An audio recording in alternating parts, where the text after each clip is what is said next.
Hello kids, आज आप पढ़ेंगे हिंदी पाठ्य पुस्तक।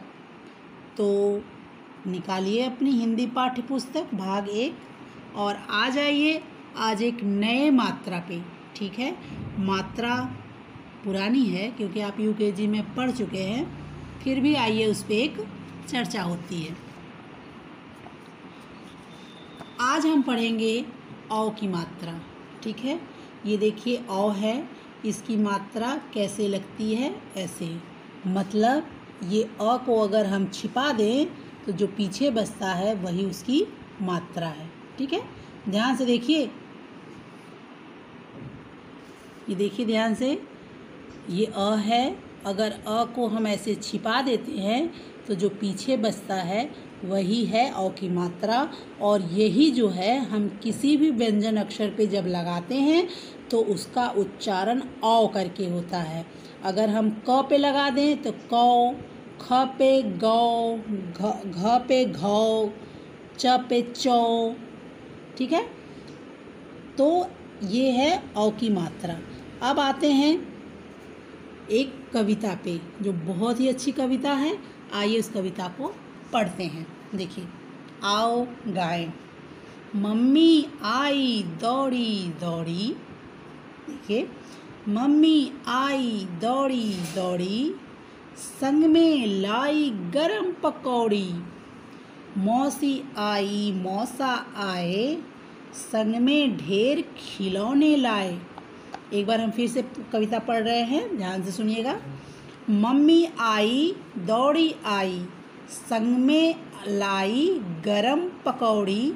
मौसी आई मौसा आए, संग में ढेर खिलौने लाए। ठीक है, अब इस पे कुछ प्रश्न हैं जो हम आपको देंगे और आपको उसके उत्तर लिखने हैं। ठीक है, या हम ही उत्तर लिख दें? चलिए, अच्छा ठीक है, हम लिख देते हैं, आप लोग अपनी कॉपी पे नोट कर लीजिएगा। ठीक है, देखिए, आओ करे 11, इसको इंग्लिश में बोलते हैं 11 और हिंदी में इसको बोलते हैं 11। तो आओ करे 11 में क्या, देखिए 3 क्वेश्चन जो होते हैं वो आपके इस बुक में दिए गए हैं और 1-2 क्वेश्चन हम बनाएंगे। ठीक है, तो पहला क्वेश्चन देखिए, इसमें है मम्मी क्या लेकर आई। तो मम्मी क्या लेकर आई? गरम पकौड़ी। मौसी मौसा क्या लेकर आए? ढेर खिलौने। तो ढेर नहीं लिखेंगे, क्या लिखेंगे? सिर्फ खिलौने। अब देखिए, मौ, कौ, लौ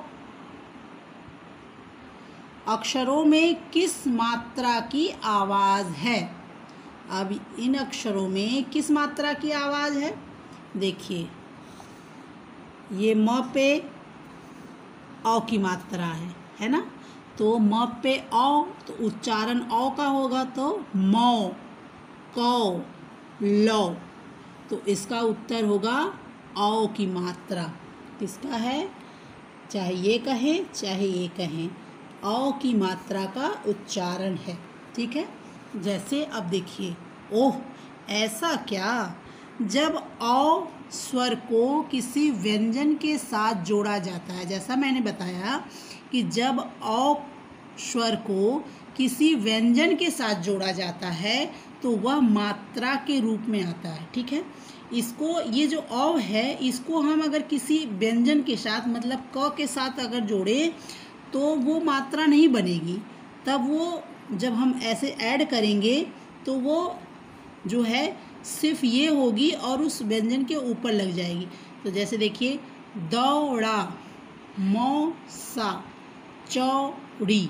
ठीक है, अब आते हैं हम इस पे कुछ प्रश्न पे। तो आप लोग पेन पेंसिल लेके, सॉरी, आप लोग छोटे बच्चे हैं तो आप लोग पेंसिल और अपनी कॉपी ओपन करके बैठ जाइए प्रश्नों को लिखने के लिए। तो चलिए आते हैं ब्लैक बोर्ड पे। हाँ बेटा, देखिए ये है 4 प्रश्न। पहला प्रश्न है, दौड़ी दौड़ी कौन आई? उत्तर है मम्मी आई। प्रश्न नंबर 2, मम्मी क्या लेकर आई? उत्तर है गरम पकौड़ी लाई। प्रश्न नंबर 3, मौसी मौसा क्या लेकर आए? उत्तर है खिलौने लाए। प्रश्न नंबर 4 है लौ ठौ सौ। मैंने आपकी किताब में जो दिया गया है अक्षर, मैंने उसको बदल दिया है, तो मैंने कुछ दूसरा अक्षर ले लिया है। तो लौ ठौ सौ अक्षरों में किस मात्रा की आवाज़ है? तो उत्तर है औ की मात्रा। ठीक है, तो इन प्रश्नों को अपने कॉपी में सुंदर तरीके से लिख लीजिए, क्योंकि परीक्षा में प्रश्न दिए जाएंगे तो आपको लिखना होगा, इसलिए ये लिख के याद कर लीजिए। मात्राओं की गलती न हो, नहीं तो अर्थ का अनर्थ हो जाएगा। ठीक है, तो अपनी कॉपी में नोट कर लीजिए। Thank you.